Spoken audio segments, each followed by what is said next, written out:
Hello friends, welcome back to the bench. Thank you very much for joining me. Our patient is another Mazda b2600. Now this came from Orville, if I remember the name correctly.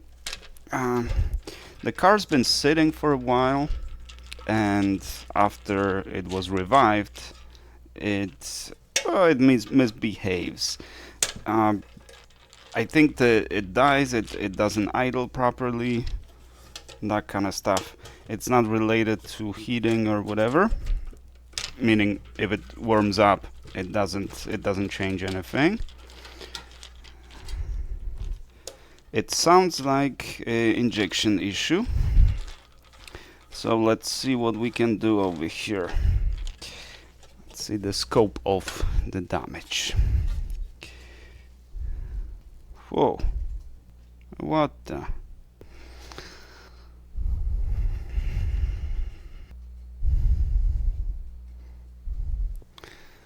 Looks like it has been repaired before. Customer did not mention that. Now I'm not too happy with this wire over here. That could have been done a little better. Well, again over here. See, the problem with these, you can just replace a wide trace like this with a tiny wire. So what I do, either you use a copper tape or you route like 2-3 times, because that could be the issue. This via doesn't look like it was restored, and it looks like it could use restoration. This one as well. So this could be our issue here. So what I normally do, I just run a wire through the via. So this one and this one should probably have that. Now this, let's get the multimeter and let's start beeping over here. So this via, I don't like this via. Yeah, it's unreliable. And this via needs to be restored. Now, what is this? The insulation is melted and it's touching what it's not supposed to be touching. What the? No, you don't need to do that.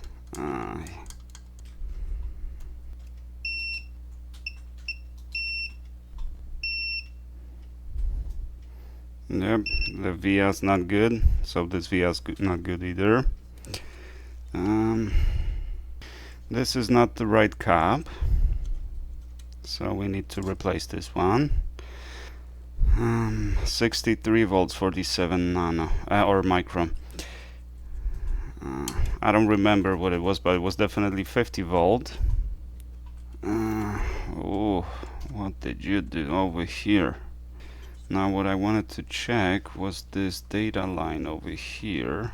It's probably good, but let's see. It's not good. Okay, so we have data lines that are corroded here, that have not been touched. See? Yep, definitely this line. And this should beep now. So we have corroded data line here. I'm not sure, well actually I don't know if it's a data line or not, but it looks like it's definitely not a power line. Is this flux left over? Probably, or maybe it's conformal coating mixed with flux, could be. What is this? Oh, that's an insulation. Yeah, that's not the right wire. Then you don't really need the wire here. You can just fix this here. Okay, so we need to restore 2 vias. Fix this rail over here. Fix this data line, or maybe couple data lines over here. And that should help. This one's been also replaced. Yeah. It's not good to leave this much of the leads on the cups. You know, on the resistors it doesn't really matter that much, but on the cups you want these to be as short as possible.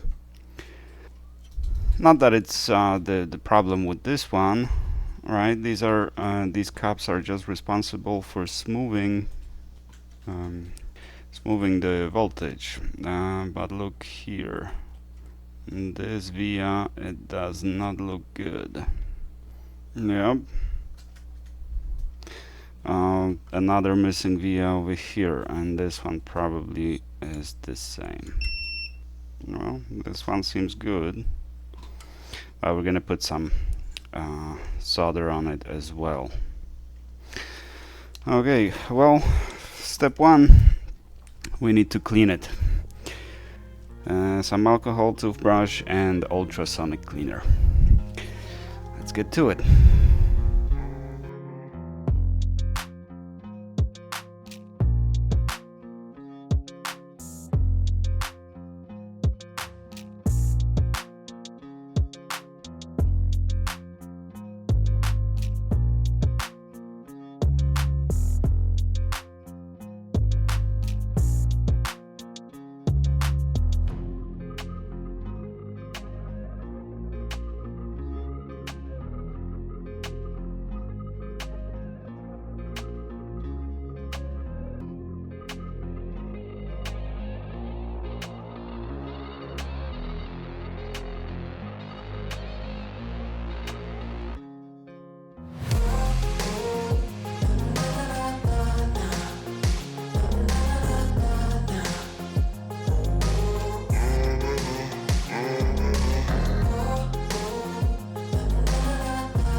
And we're done.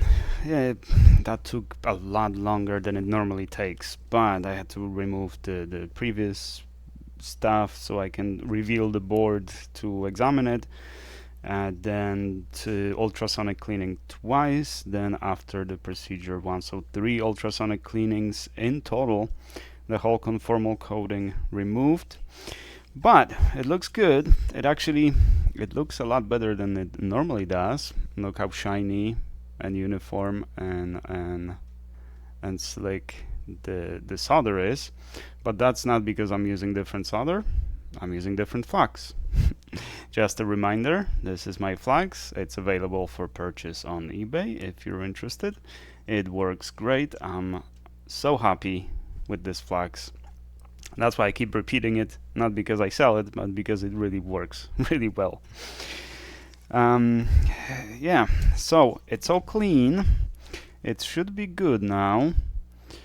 But now that I removed all the conformal coating, we're gonna put replacement coating. I haven't used this yet, and I'm just gonna use it on the little corner over here because the board is not super dry yet. I mean, I did treat it with a hair dryer for quite a few minutes, but it needs to be drying a little longer than that before you put conformal coating, because you don't want to lock that moisture in. So it's more about the humidity rather than, you know, the typical wetness. All right. Whew. I know. Oh, yeah. You should not use this inside. I smell acetone. Yep, there's acetone in there. So definitely don't use it inside. Again, I'm kind of used to these chemicals. I grew up in those chemicals, so you know it doesn't bother me. But it's dry immediately. No, it's not dry yet. Let's give it a minute.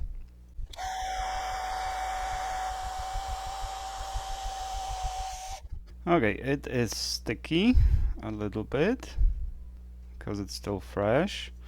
So it looks like it needs probably like half an hour to dry. Does it say over here? It doesn't say. Well, I would say probably half an hour after you apply it, probably half an hour.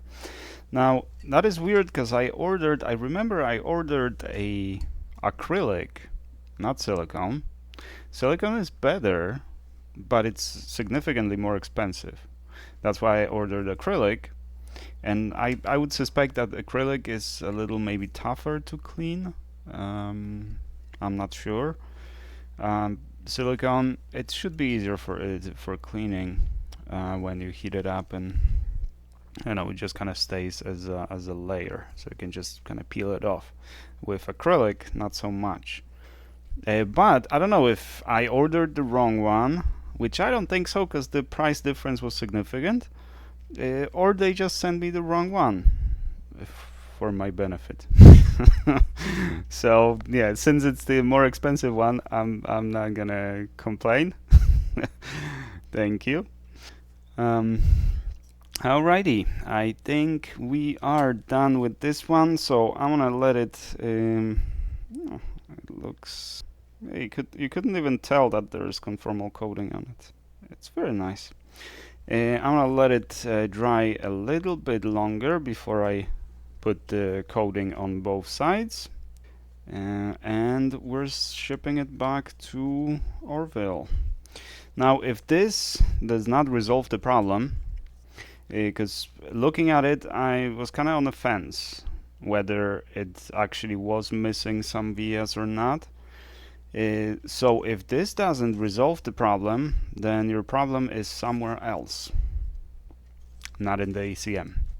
Now, to make absolute sure, we can order another ECM and just replace the whole thing. And that's what I did for the other customer, and I'm still waiting for it, for the results, whether the problem went away with new ECM, because sometimes, you know, this fault is not the actual underlying fault, and unfortunately all I can do with these is just address the fault of leaky caps, and I don't have any schematics or anything like that. I mean, yeah, there are some, actually there are people in the community that have the schematics, reverse engineered schematics for this ECM, so we could analyze it a little further, but recently I found a relatively good source for these. I mean, they sell them as untested, so they don't sell them as working ones. That's why they're cheap. They're around $100 in that state. If you want the working one tested, it's closer to like $300-400. Well, $100 for those is a pretty good price, and usually when you do get one of these, you do have to do the recapping, but some of them come in already like this one, right? Already with prior fix. So we'll see. Alrighty, that will do.